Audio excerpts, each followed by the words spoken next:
Hola, bienvenidos una vez más a Vivir en Armonía, un espacio creado para poder trabajar con temas que desarrollen al ser humano integral, donde cuerpo, mente y espíritu puedan estar en perfecta armonía. Hoy vamos a trabajar un tema muy importante como es el duelo y las pérdidas. Y para eso contamos con la presencia de una querida colega, la licenciada Iliana Montero, quien es psicóloga clínica y además especialista en duelo. Bienvenida, Iliana. Gracias Indira por esa presentación tan bonita. Yo encantadísima de estar aquí contigo en tu espacio. Gracias por acompañarnos. Sé que va a ser muy nutridor para todos poder conversar sobre todo lo que tiene que ver con los duelos, las pérdidas, que son inevitables, son normales y todos tenemos que vivir estos procesos durante todos los ciclos de vida. Vamos a iniciar con las actualizaciones que hay ahora mismo a nivel teórico y a nivel de práctica clínica del duelo, sobre todo la parte que tiene que ver con todos los últimos estudios que se han ya llevado a la práctica clínica con el duelo. Esa es una parte importantísima porque el duelo quizás a nivel social se desconoce bastante, entonces se le hace difícil a la sociedad, que es tan importante a las relaciones que tiene la persona en pérdida, de que lo acompañen adecuadamente. Por ejemplo, una de las actualizaciones o las actualizaciones en general es que en el duelo no hay etapas. Excelente. Eso es muy importante de uno poder conversarlo. Que se creía antes que había etapas. Sí, eso le sirvió mucho a Catherine Kubler-Ross para los duelos anticipados, sí, cuando había una situación de enfermedad. Pero ¿qué sabemos ahora? Ahora sabemos que el duelo no es lineal, que no tiene un orden específico, porque los dolientes se sentían con esa teoría de que tenían que pasar por esos retos y no necesariamente. Obligatoriamente y no necesariamente. El duelo no tiene tiempo, sobre todo que no caduca. Entonces, y que compromete varias dimensiones del ser humano, como son la parte física, cognitiva, conductual, emocional y espiritual. Excelente. Y también el duelo, o sea, una persona en duelo puede tener varias sintomatologías que tienen esas dimensiones. En cada una de esas dimensiones. En cada una de esas dimensiones, claro. Puede tener, también es relacional, puede tener, por ejemplo, a nivel espiritual, conflicto consigo mismo acerca de sus creencias. Sí, se cuestiona mucho las creencias en ese momento. Se cuestiona mucho la creencia, pero también puede tener otro tipo de sintomatología. Entonces, nuestro papel es, pues, aparte de tratar a la persona en duelo, tratar un poco de psicoeducar a través de diferentes medios.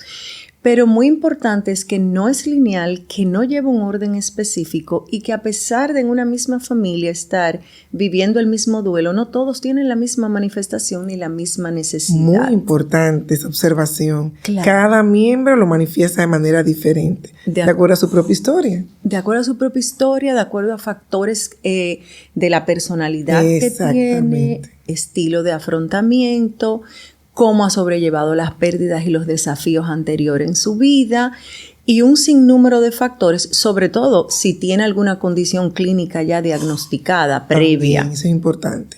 Eso es muy importante.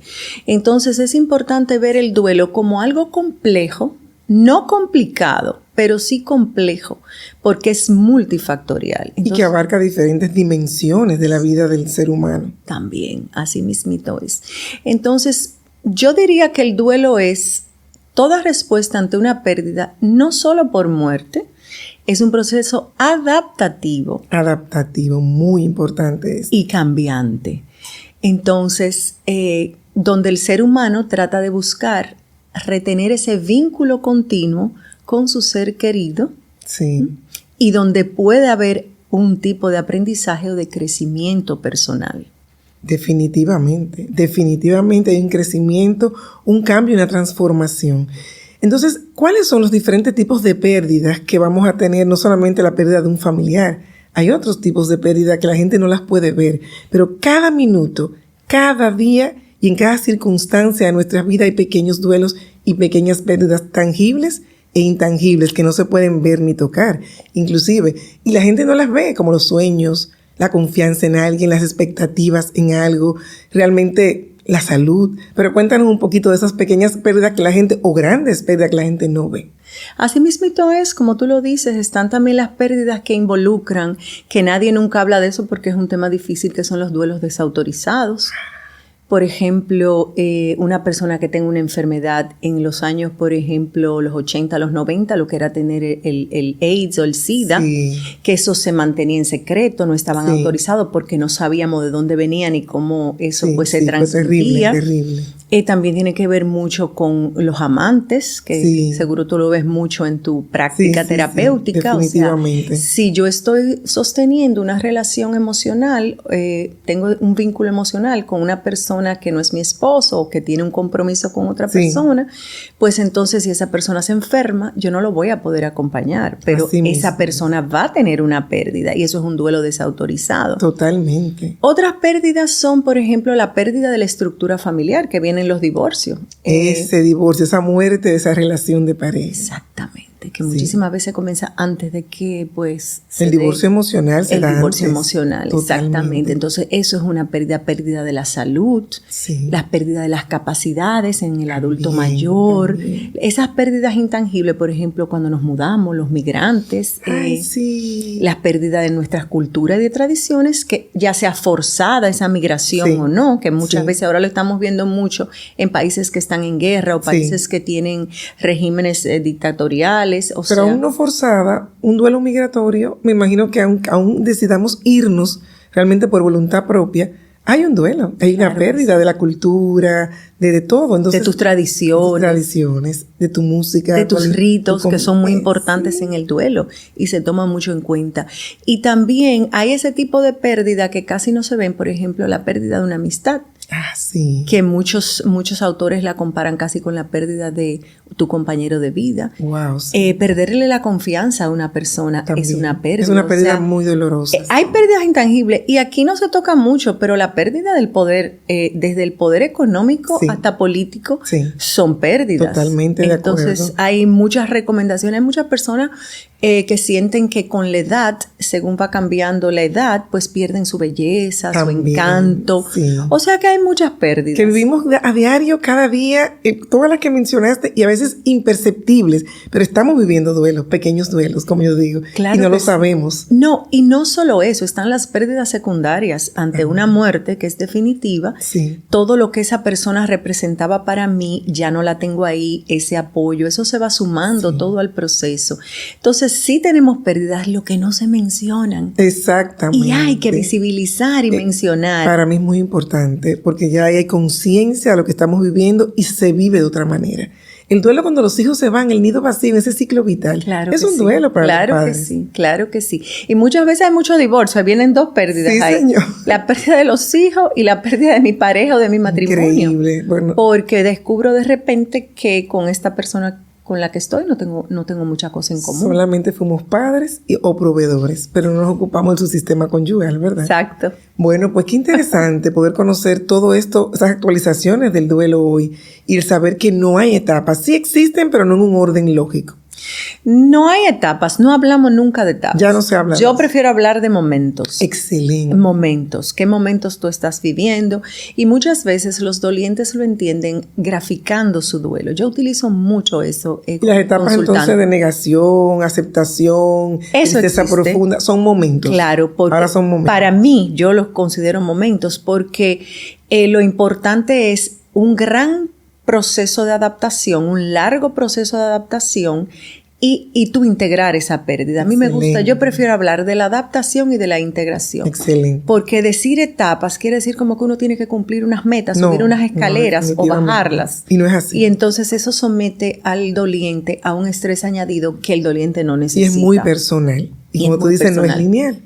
Entonces, los diferentes, o sea, los duelos, ya vimos las pérdidas, los duelos, pero existen diferencias significativas entre el duelo que vive un niño, un adolescente, un adulto mayor, un adulto y una persona con condiciones especiales. ¿Cuáles serían esas diferencias significativas? Sí, claro que sí, hay diferencias, o sea, por edad cronológica. El niño no tiene la misma capacidad de razonamiento que tiene un adulto. Entonces, el niño lo vivirá en parte como lo vive un adulto. Por eso es importante sincerizar el duelo y que la familia es la encargada de la manera como esos niños van a vivir el duelo. O sea, mi ambiente familiar, mi entorno es lo que va a definir mis creencias del duelo, si hago ritual o no, cómo yo manejo la verdad, porque Excelente. a los niños hay que decirle la verdad. Totalmente. Que ellos puedan entender y manejar. Y con los niños se da algo muy particular que se llama el regrief, que yo no sabría cómo decirlo en español, o revivir el duelo.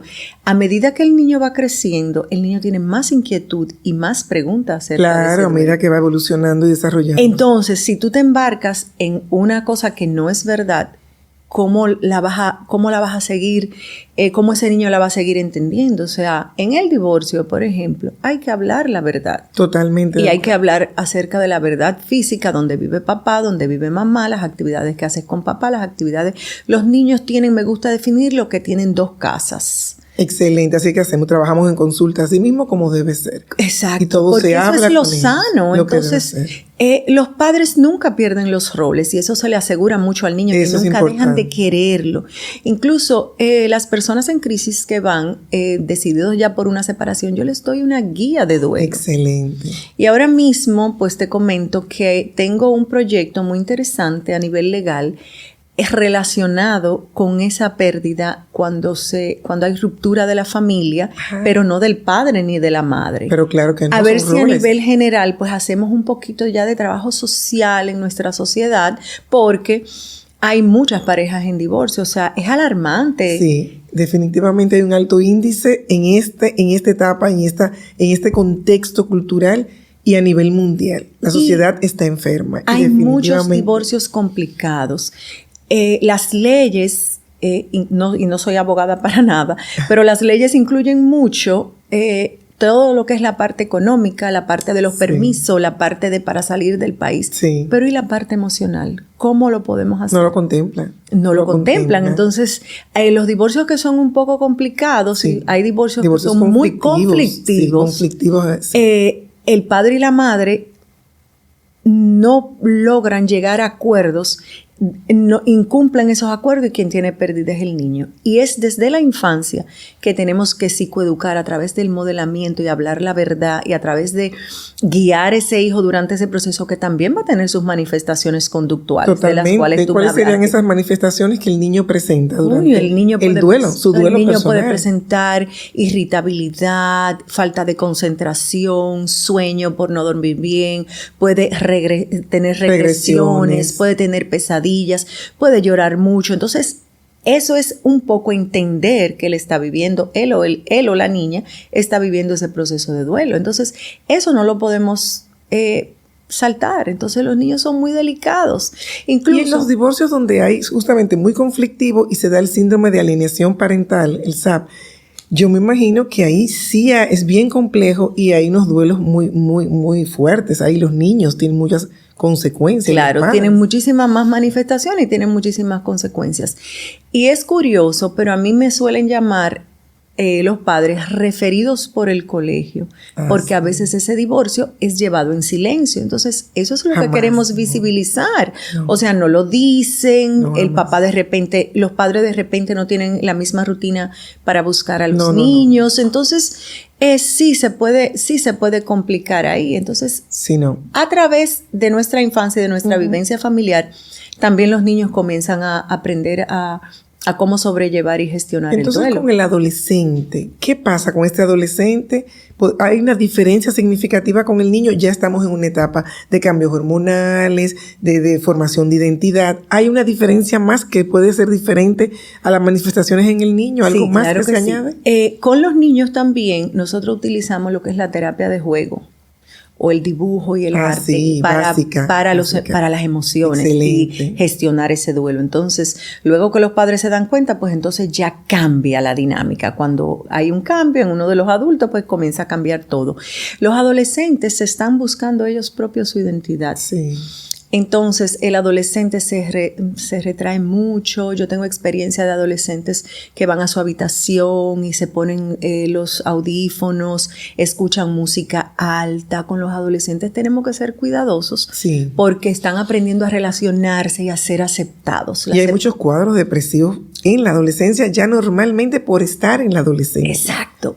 Hay muchos divorcios hay muchas cosas que no podemos perder de vista con el adolescente, pero generalmente se aísla, no quiere escuchar hablar del dolor y comienza a reprimir porque yo debo tener ciertas características específicas para yo adentrarme en mi grupo y para yo ser aceptado y para yo ser un joven de esta época. Entonces también le gusta mucho pues el aislamiento y eso. Hay que ver que no asuma conductas de riesgo.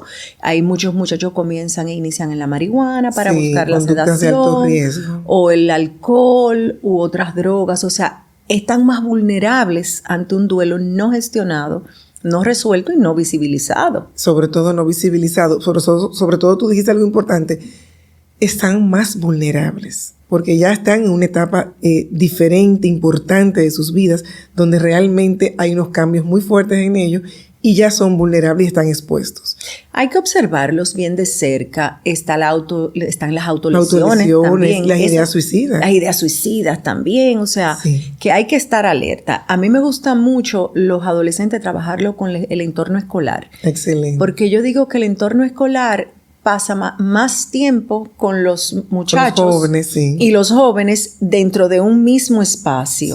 Y ahí podemos corroborar, podemos darnos cuenta de cuáles son las vulnerabilidades. En la rapidez que llevamos de vida, pues quizás podemos obviar algo o verlo, pero como en la casa es menos tiempo, se constata muy bien en las escuelas. Las escuelas para mí son una fuente primordial de información de los estudiantes. Pasa mucho tiempo del día ahí. Pasan mucho tiempo. Tú mencionamos el suicidio en los adolescentes y más con un divorcio conflictivo. ¿Que los duelos por suicidio deben ser duelos complicados o son duelos diferentes a los otros? Eso podemos hablar un poquito de cuando hay claro que sí. Los duelos por suicidio se llevan con más silencio y rigurosidad. Uh-huh. Hay mucho manejo de culpa, hay mucho manejo de no me di cuenta, de si yo lo hubiera sabido. Entonces, claro que sí, es un duelo intenso, yo diría. Fuerte, es un duelo complejo. Sí, y sobre todo si es un suicidio de una persona con la que tú tenías una vinculación estrecha, como un hijo, una pareja.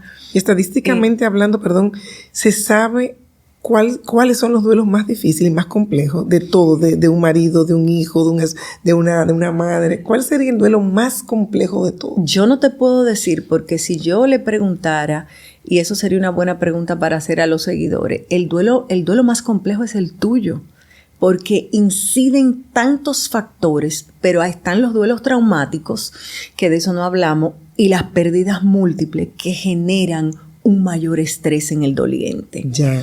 La pérdida de un hijo es muy difícil también. Tenía entendido que la pérdida de un hijo era una de las más más difíciles, muy difícil. Incluso incide a veces en el destino que va a tener esa pareja. O sea, hay un alto índice de divorcio. De divorcio después de la muerte. Por muchísimas razones, definitivamente llevan el duelo de una manera diferente. Y no logran poder asumir eso. O personas que traían situaciones del matrimonio en una etapa anterior no resuelta. Y esto viene a impactar la relación. Viene a impactar. Y hay muchos divorcios relacionados después de la muerte de un hijo. A la muerte de un hijo. Definitivamente, sí, el suicidio es un duelo devastador. Sí. Y el de unos padres es un duelo devastador. Definitivamente, como dijiste, es algo muy personal. Hay una bioindividualidad de cada persona, de cómo lo va a enfrentar, a afrontar, a vivir y cada persona tiene sus propios recursos, aún dentro de la misma estructura familiar. De todos modos, vamos ahora al duelo en el adulto mayor. Mira, curiosamente, en otras culturas, las personas se alían o buscan consejo y consuelo en los sabios, que eran las personas mayores en otras culturas. Sí. El duelo en el adulto mayor, por haber atravesado una etapa ya casi, estar en la parte final de su vida, generalmente ha tenido muchas pérdidas. Él tiene las mismas manifestaciones, pero se siente en un momento de la vida en que debido a lo que ha vivido puede aceptar más fácilmente tiene mayor aceptación. Mayor fortaleza. Aún siendo la pérdida significativa, tiene mayor aceptación. No me gusta hablar de la palabra fortaleza. Yo diría que tiene las herramientas de vida y el afrontamiento y el desarrollo de la resiliencia. Y es increíble cómo un abuelito o una abuelita puede sanar, como el duelo es relacional, puede ayudar a pasar esa mano que se necesita en el duelo, buscar esa sabiduría. ¿Quién mejor que una madre para consolar a otra madre que ha tenido una pérdida significativa de un hijo? Y es así. Han pasado por todos los ciclos vitales ya, el adulto mayor, casi por todo. Exacto. Entonces hay un estudio muy interesante de Álvarez y Salazar del año 2014, donde nos señala específicamente eso, porque el duelo, una de las actualizaciones del duelo es que hay cosas que se han comprobado a nivel científico y de estudio. Excelente. Entonces los adultos mayores tienen una mayor facilidad, pero lo sufren igual. Lloran en silencio, se aíslan, pueden dejar de comer, pero son una roca invaluable dentro del sistema familiar. Increíble, pero es así. Es así. Es Tienen así. La sabiduría y la experiencia. Fíjate que en las tribus de otras culturas, como tú hablas, ellos eran los sabios y ahí acudía toda la comunidad. Todo el mundo a pedir consejo. Es así. Qué bueno. Vámonos con las personas con condiciones especiales. Ileana, ¿qué pasa con estas personas cuando tienen que vivir un duelo?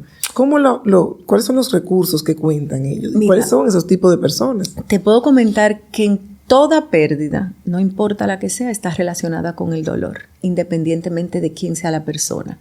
Las personas con condiciones especiales a veces hacen un apego, ¿verdad? Se apegan mucho y se vinculan muy fuerte, o con sus cuidadores, o con alguien de la familia, alguien que les represente una mayor seguridad. Claro que tienen las mismas manifestaciones, tienen los deseos de no comer.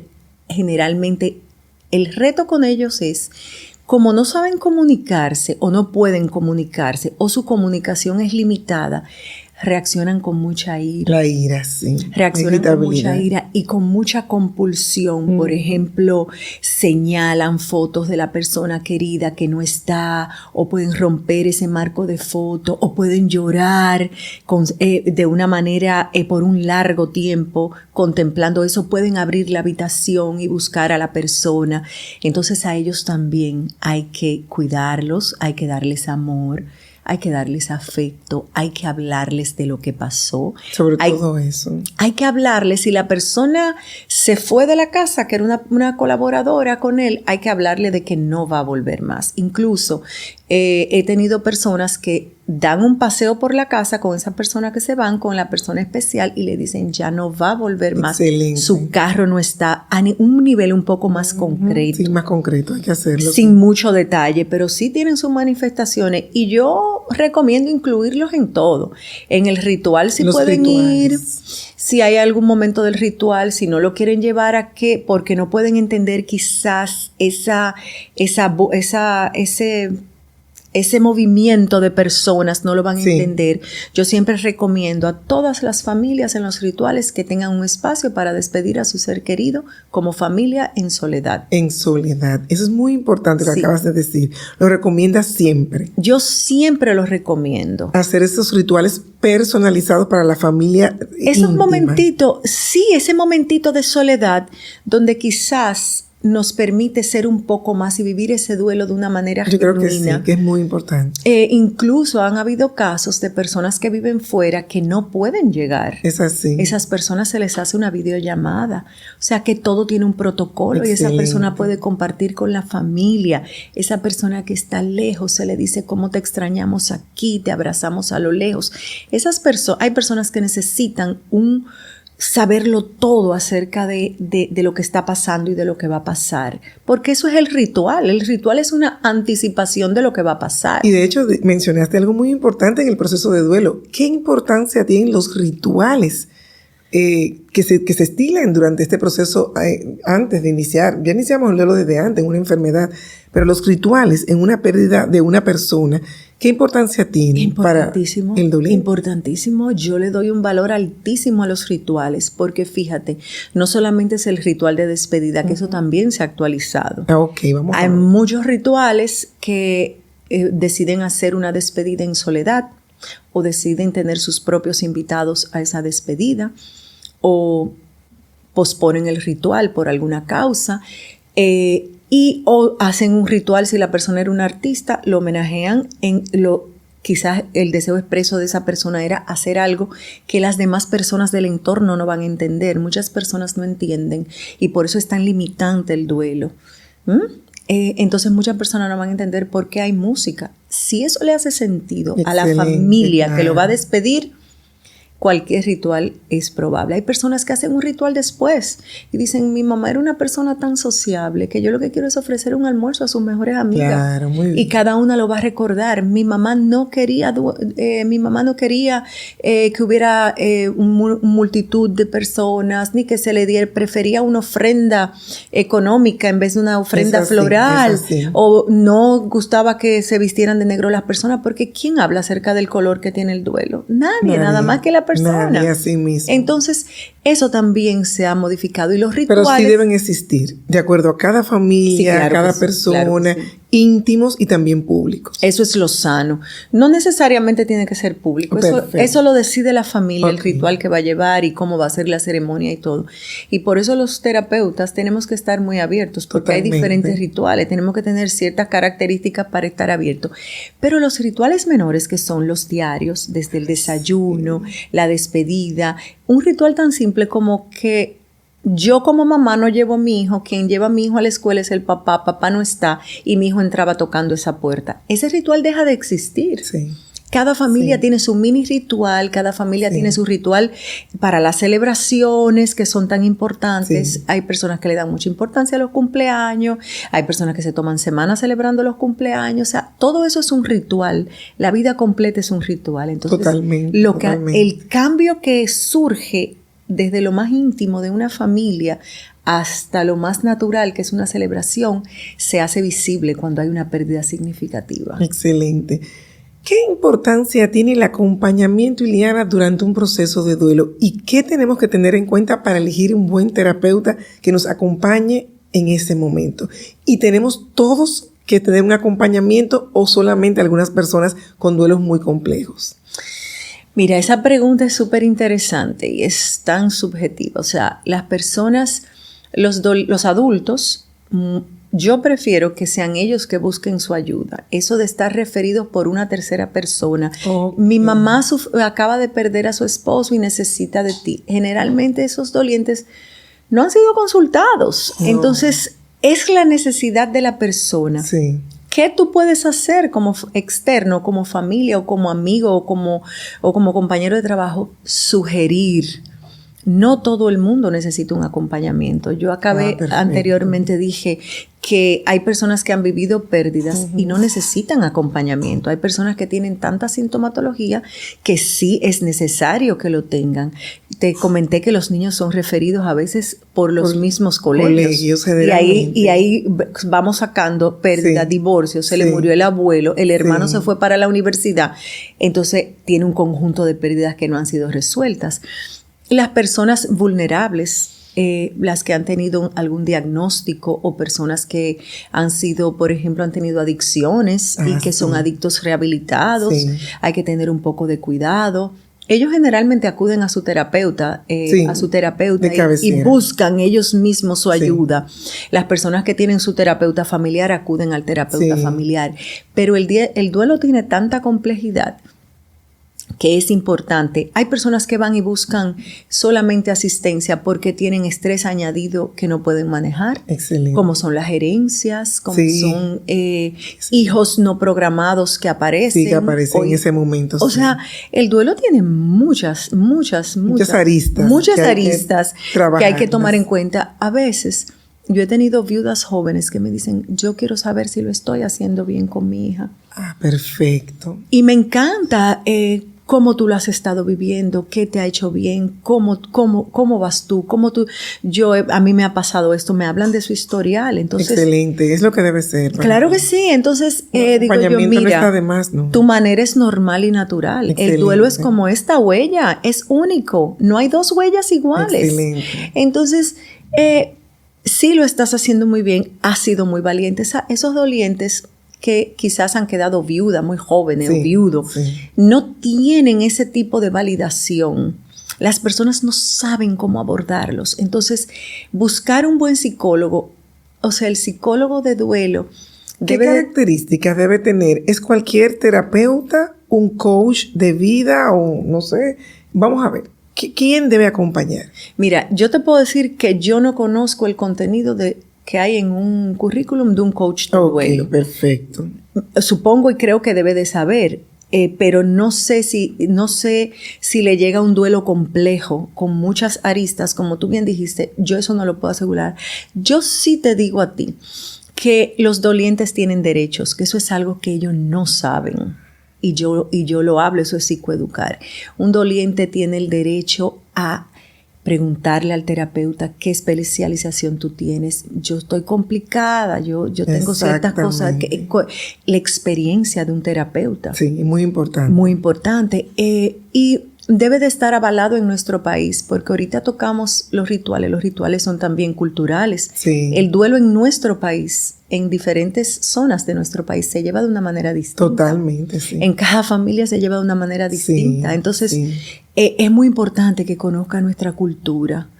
Eso es básico. Sí, el terapeuta de duelo tiene que tener unas condiciones humanas marcadas, tiene que ser empático, tiene que ser sensible, pero está lo suficientemente preparado para ser neutral y poder acompañar, afrontar, gestionar, contener a una persona en duelo, dándole las mejores herramientas. Y también no solo eso, sino que tener la capacidad de poder atender y psicoeducar a la familia, a los compañeros de trabajo, que eso es un tema, vamos para allá, para el trabajo a ahora. los compañeros de trabajo y a las personas allegadas. Entonces, es muy importante que se pregunten, ¿está avalado? ¿Dónde estudió? ¿Dónde? Pueden investigar, no pasa absolutamente pero también nada. Puede estar avalado, puede haber estudiado, tener mucha formación, pero el primer contacto es vital con el doliente para ver si hiciste lo que tienes que hacer con el terapeuta, ese vínculo que tienes también que sentir. Bueno, hay que crear un vínculo, claro. y esa primera entrevista es importantísima. Vital, sí. Tiene que tener esas herramientas y todas esas técnicas de esa escucha activa, de esa empatía, de esa comunicación en espejo de la cual tú conoces muy bien. Entonces, debe de hablar un lenguaje, porque de ahí el doliente se va. Puede seguir, pero también se puede ir confundido, lo cual es peor. Yo he recibido muchos dolientes confundidos y con ese sentimiento de que están haciendo su duelo mal. Entonces, por eso el trabajo del doliente es tan exhausto, porque, o sea, se vuelve algo que hay que trabajar, porque hay áreas de su vida que nunca pensó que iba a tener, como ponerle límites a las personas, como yo tengo mis derechos, no darle explicaciones cuando está en un evento y toma su cartera y se marcha, a pesar de olvidarse cosas en una presentación. Entonces, eso es muy delicado. Vamos a hablar ahora del duelo en el trabajo. Tengo que regresar después de un proceso de duelo o viviendo mi proceso al trabajo. ¿Cómo la comunidad laboral puede ayudar a esa persona en ese contexto y con qué recursos va esta persona y se integra nuevamente a sus rutinas diarias y al trabajo? ¿Qué recomendaciones nos da a una persona que regresa al trabajo? Mira, el regreso al trabajo se pueden dar dos cosas: o que la persona espontáneamente lo busque, ir al trabajo y estructurarme en mi rutina, porque el duelo es desorganizado. Hay muchas cosas que atender. El doliente luego tiene un trabajo, luego que fallece una persona, tiene un trabajo legal que hacer. Y hay una licencia, pero como que hay que regresar. Las licencias son muy cortas. En estas culturas. En esta cultura, bueno, no sé en las otras culturas. En esta cultura, por ley, se le da 3 días por una pérdida significativa de padre, madre, hijo o sea, solo se da ese énfasis, pero ¿quién conoce acerca de la vinculación con un ser querido?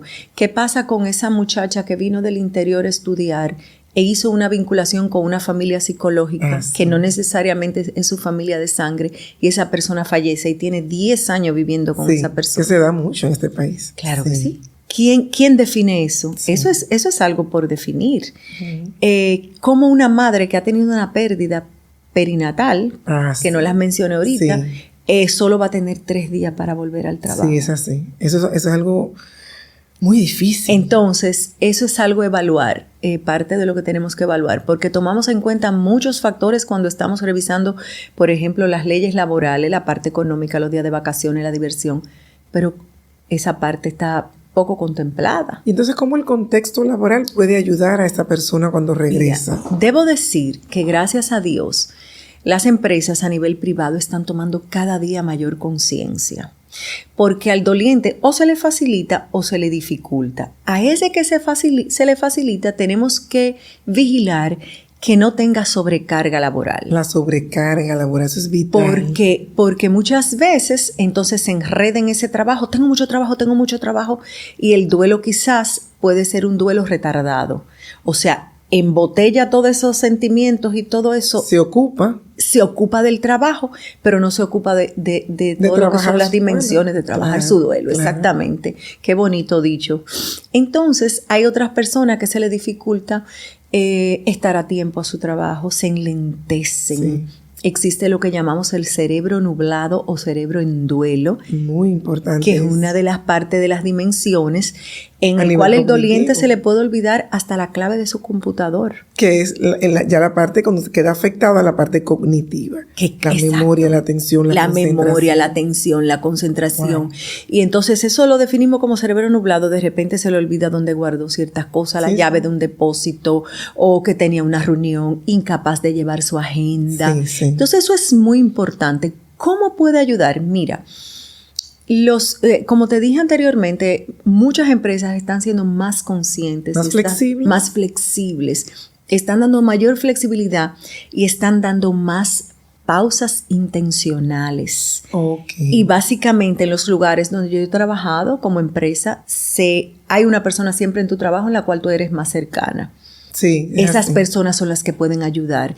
Esas pausas intencionales son para pararte a llorar en el baño, para que si tropiezas y se cae una bandeja de café, no te sientas tan mal, entonces esa persona se para, porque esa concentración se ve en baja. Y existen realmente esas personas, esos personajes significativos en todas las empresas. Sí, claro que sí. Está trabajando ya bueno, a nivel sí. Yo he trabajado con empresas que lo hacen, por ejemplo, y que le dicen vamos a tomar un receso, les recuerdan. Hay personas que están tan aturdidas por su pérdida que a veces no pueden producir nada en un día. No, que no se puede. Entonces, esas personas han sentido que le da más sentido a ello, han entendido que tiene más sentido yo darle o un horario más flexible o un horario desde la casa también. Para que puedan producir lo que puedan ejecutar sus funciones en un modo que no sea automático, porque no se puede. No hay un rendimiento. No hay un rendimiento y no hay una capacidad ni de atención, ni de concentración,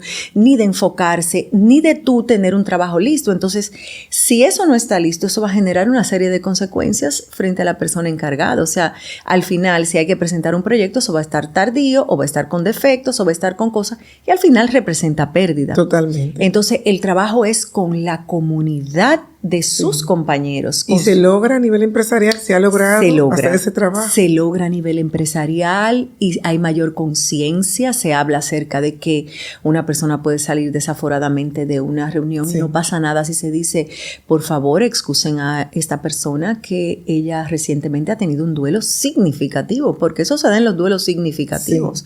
Entonces, hay que hablar más acerca de esto, porque las necesidades de cada una de esas personas que laboran pues son totalmente diferentes. Y hay unos duelos colectivos a nivel empresarial cuando ha sucedido algo dentro de la empresa importante, una muerte trágica en la empresa, que yo me imagino que ahí ese es otro tipo de duelo, cuando todo el grupo está en duelo. Sí, esos son los duelos colectivos que también se dan cuando hay la pérdida de un artista muy querido, de una persona muy significativa para nuestra sociedad, de una persona que aportó a nuestra sociedad. Exacto. Y ahí lo importante es hacer un ritual colectivo también, con esa comunidad que está en duelo. Aunque van a haber, por supuesto, personas que van a tener una mayor vinculación, esas personas harán su propio ritual, esas personas se acercarán más a la familia, pero sí es recomendable hacer. Y no necesita morir una persona. Puede ser un asalto, una institución bancaria. Sí, claro que sí, lo he visto un mucho. Secuestro de una compañera de trabajo, una desaparición de un miembro de un entorno empresarial o laboral, un accidente laboral. Hay personas que han tenido accidentes laborales. Eso conlleva un duelo colectivo. Yo estando en el colegio, en mis años de juventud, una compañera que murió del curso, y claro, eso fue un duelo colectivo para todas nosotras en ese proceso, y claro que hay que hacer un trabajo grupal. Hay que hacer un trabajo grupal, hay que hacer una despedida grupal y un trabajo grupal. ¿Qué pasa cuando decimos y hablamos ya de que el duelo es complicado, se convirtió en complicado? Cuando ustedes como terapeutas, los que trabajan, los especialistas en duelo, ¿consideran que el duelo sea complicado o es un duelo complicado? Sí, bueno, el duelo complicado, que ahora tiene otra denominación en el DSM-5, que es el duelo prolongado, y le han dado un espacio de tiempo, hay un poco de tema ahí, porque ¿quién puede medir la tristeza de una madre? O sea, 1 año es un tiempo límite para esa tristeza. No se puede, imposible. Y la tristeza es una parte natural del duelo. Sí. Entonces, me gusta más hablar de factores protectores. Los factores protectores del duelo, como son factores de personalidad, su capacidad de resiliencia, las pérdidas anteriores, estilo de afrontamiento, pero más que nada el entorno que acompaña, quién acompaña, cuáles son esos grupos o esa red de apoyo. La red social de apoyo, que es vital. La red de apoyo es vital, vital, vital. Yo diría que es uno de los aspectos más importantes cuando hay duelo. Pero definitivamente. Pero pueden darse esos duelos complicados o prolongados, como se dice ahora. Personas, por ejemplo, que tienen una desconexión total del entorno, y que ahora a nivel terapéutico lo que más está funcionando es la teoría dual del duelo de Schultz y Straub, que habla acerca de la oscilación. Entonces, hay una parte que se dirige hacia la pérdida, una parte del doliente, una parte de la energía y el trabajo del doliente que se dirige hacia la pérdida y todo lo que conlleva esa pérdida, el estrés de esa pérdida y la manifestación. Y hay otra parte que se dirige a la parte del entorno y la sociedad y cómo desde el mismo inicio del duelo esa persona se va integrando a la sociedad. Ok, perfecto. Entonces, ¿qué tiene una persona que tiene duelo complicado? Mira, una persona más vulnerable son las personas que tienen diagnósticos clínicos importantes como depresión, trastornos de personalidad. A priori ya tenían un diagnóstico clínico. Las personas que no han tenido duelos resueltos, que generalmente tienen muchos pequeños duelos de los que hablamos al principio o duelos importantes y no han sido gestionados, pero también la persona presenta una sintomatología no solamente de desconexión, sino que tiene fijo en su mente el porqué de la pérdida, todos los pensamientos rumiantes alrededor de la pérdida y del fallecido, y no logra salir de ahí durante un periodo considerable, no logra conectar ni mínimamente. Sí. Son esas personas que han manifestado que tienen deseos de morir, que a nivel de conducta no se han podido reintegrar ni siquiera a la rutina básica o no quieren llevar el autocuidado, están negados a llevar el autocuidado, que es comer, que es dormir, no rechazan la compañía de los demás, se vuelven, no tienen ni una sola conexión con lo que es rutina o entorno, lo viven muy en soledad, tienen síntomas profundos, o sea, duermen mucho, no quieren pararse de la cama, no pueden funcionar. No están funcionando. No son funcionales en ningún sentido. Y una serie de factores más que tienen que ver otra vez con la parte relacional, si es una persona divorciada, si vive sola, Y todos los duelos tiene que haber sintomatología de cuadros depresivos y de ansiedad a nivel de referir al psiquiatra, y la mayoría de los dolientes van a estar medicados. Esa es una pregunta importante. No, porque el duelo no es una enfermedad. Claro que no. El duelo no es una enfermedad. El duelo es un estado transitorio y cambiante. O sea, lo que me afecta hoy no me va a afectar mañana, ni siquiera esta noche. Entonces, la ansiedad es el gran olvidado en el duelo. Y la ansiedad tiene un porqué. Generalmente las personas que llevan ansiedad en su duelo o manifestaciones de ansiedad son las personas que tienen situaciones no resueltas con la persona fallecida. Sí. Y son las personas que se les dificulta aceptar la parte de la muerte, y son personas que viven incertidumbre de ellos mismos en lo que va a ser su vida en lo adelante. Después. Sienten mucha inseguridad, que esa es la relación conmigo mismo, y también el estrés natural que causa el duelo, porque hay algún tipo de ansiedad. Pero claro que sí. El duelo genera algún tipo de ansiedad. Pero no todo el mundo desarrolla un cuadro ansioso, y tampoco un cuadro depresivo profundo. Pero te comento que es cada vez más frecuente, sobre todo en los duelos traumáticos y las muertes inesperadas y los suicidios. Entonces tú me hablaste de que si se medican. Los psicólogos no podemos medicar. No, jamás. Nos aliamos y trabajamos en algunas ocasiones con los psiquiatras. Totalmente. También avalados y también con su exequatur. Claro. Y sobrellevamos el duelo con ellos. El psiquiatra es quien elige qué tipo de medicamento necesita, y también debe de hablarlo con la familia. O sea, por eso el entorno es tan importante. Pero nosotros también tenemos que saber a quién referimos para medicación, farmacoterapia, porque no todo el mundo va a tener necesidad de utilizarlo. Pero hay los médicos que dicen, a mí me funcionó el Sedoxil, y a mí el Somit, y a mí me resultó también tomarme un jarabe de antialérgico y me da sueño y duermo, porque una de las cosas que ayuda al doliente es dormir bien, pero es casualmente una de las cosas que no puede hacer, porque la hora de la noche genera mucha ansiedad, es la hora de la tranquilidad, es la hora donde todos los pensamientos del día y de lo que nos pasa se vuelven hacia arriba, hacia nuestra mente. Es así. Y perturban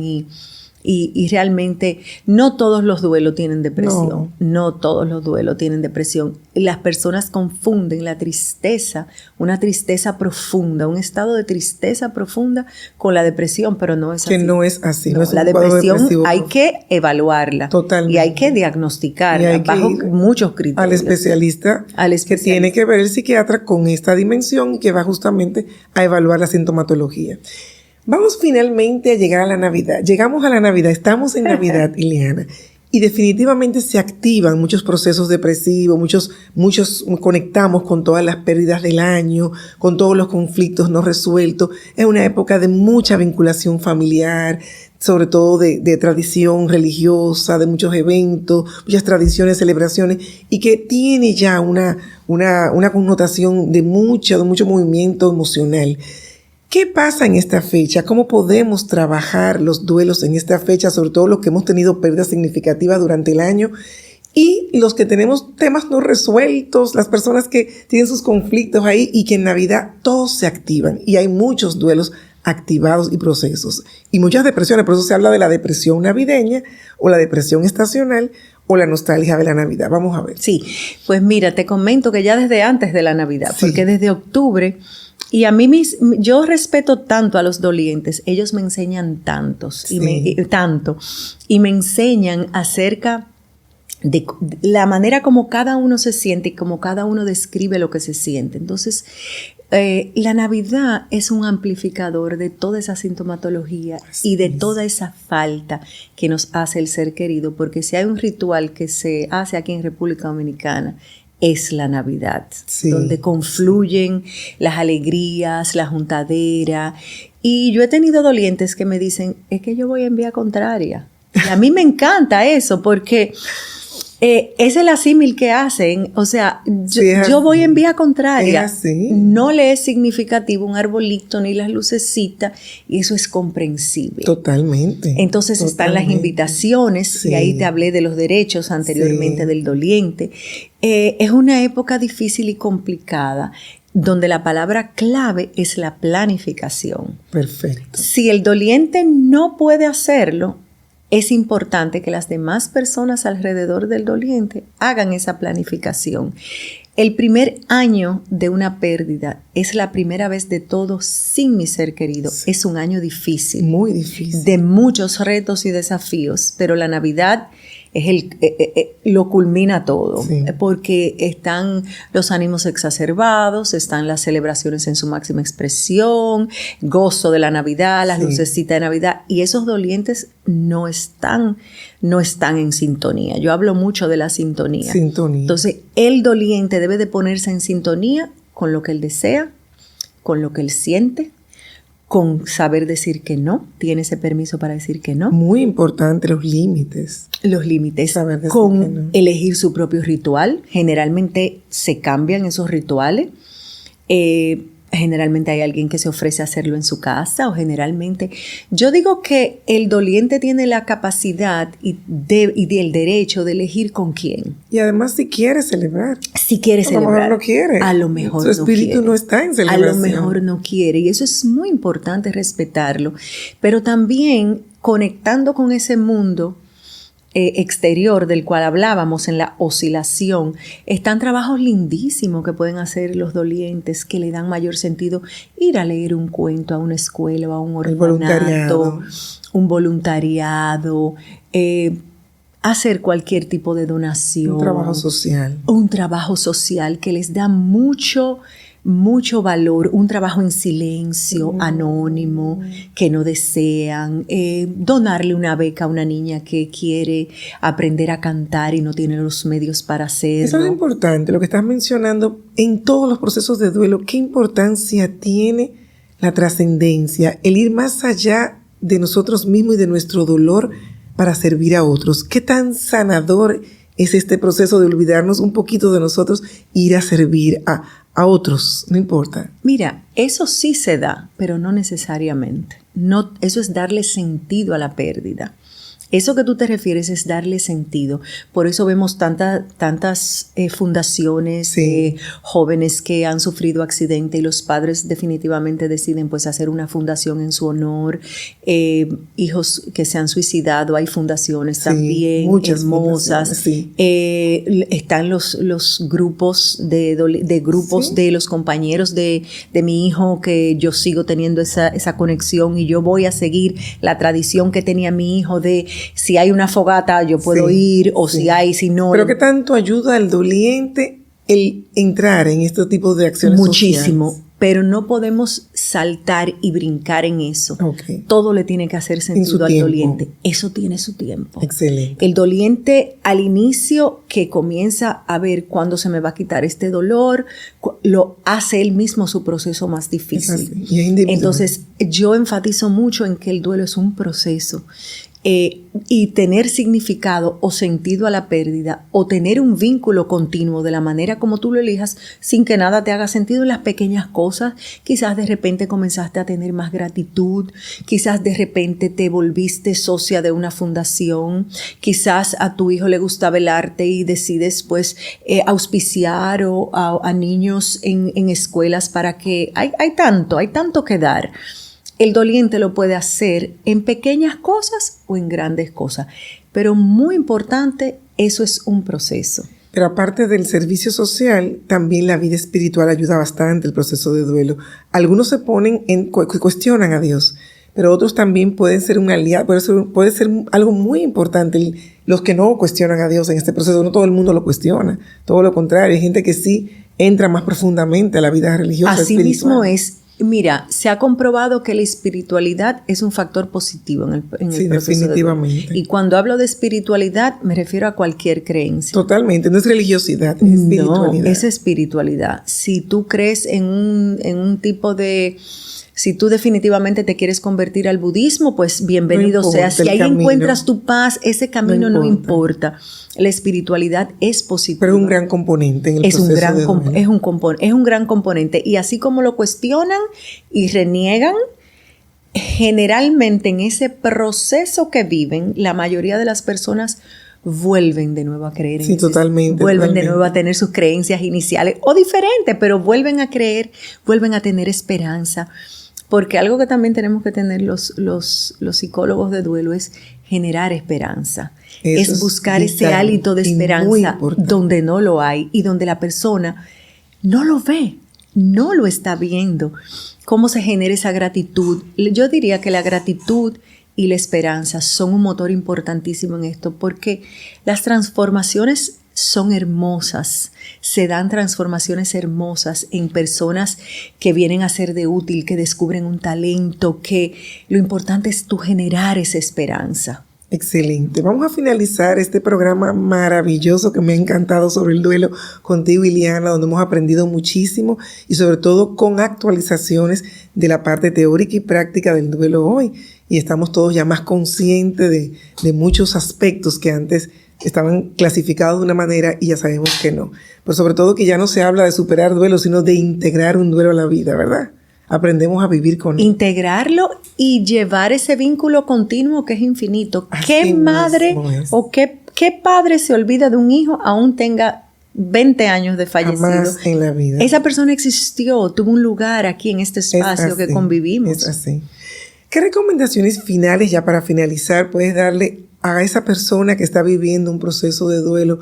No importa la pérdida, si es una pérdida por muerte, por divorcio, por pérdida del trabajo, de la salud, de enfermedad, un diagnóstico de cáncer o cualquier otra enfermedad. ¿Qué recomendaciones finales desde el autocuidado, que va a definir cómo es el autocuidado aquí, y todas esas recomendaciones ya para que esa persona que hoy nos está viendo cerca de la Navidad pueda puntual y ya comenzar a hacer esas recomendaciones?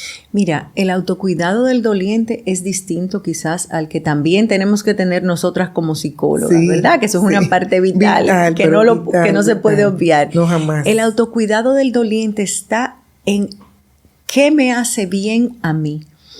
Comer bien, dormir bien, tomarme mi medicamento si lo necesito, que alguien me recuerde en la higiene mía, en bañarme, que alguien me acompañe a caminar. Las caminatas son muy importantes, pero también es el respeto que pueda tener el otro a cualquier manifestación. O sea, con las personas, por ejemplo, que tienen desórdenes de la alimentación, hay que estar más vigilantes para no tener con la sobrecarga de trabajo, que tanto el doliente se está sobrecargando con el trabajo. O sea, es vigilar el aspecto del bienestar integral que puede tener esta persona en un momento de dolor profundo. Y tener espacios para verbalizar y hablar sobre su proceso. Tener espacio para pausas y descansos, de mirar al techo y no hacer nada. También está, si yo pintar, si me hace bien. Hay muchísimas cosas. Una de las cosas ahora que está muy en el tapete es escribir. Escribir es maravilloso. Escribir es maravilloso. Y escribir, hay dolientes que les gusta hacerlo en un mismo momento del día, que sería lo ideal, pero uno no puede poner, no todo el mundo es así, pero escribir, que eso alivia. Hay personas que se inspiran y escriben libros. O sea, todo lo que te haga bien, tomar el sol, pero el acompañamiento es vital, porque yo misma no puedo velar sobre lo que me hace bien. Puedo olvidar, por lo mismo de esa nublazón cerebral, puedo olvidar que tengo que tomarme un medicamento de tiroides, un medicamento de presión. Estás hablando del acompañamiento del entorno, la red social de apoyo, los familiares cercanos. La red de apoyo, los familiares, los amigos, los compañeros de trabajo, a tomar esas pausas, a tomar agua, y que el mismo paciente con sus manifestaciones se le enseña a autorregularse, porque hay autorregulación emocional también. Respirar profundo, hacer técnicas de grounding, buscar sus espacios y sus personas que den paz.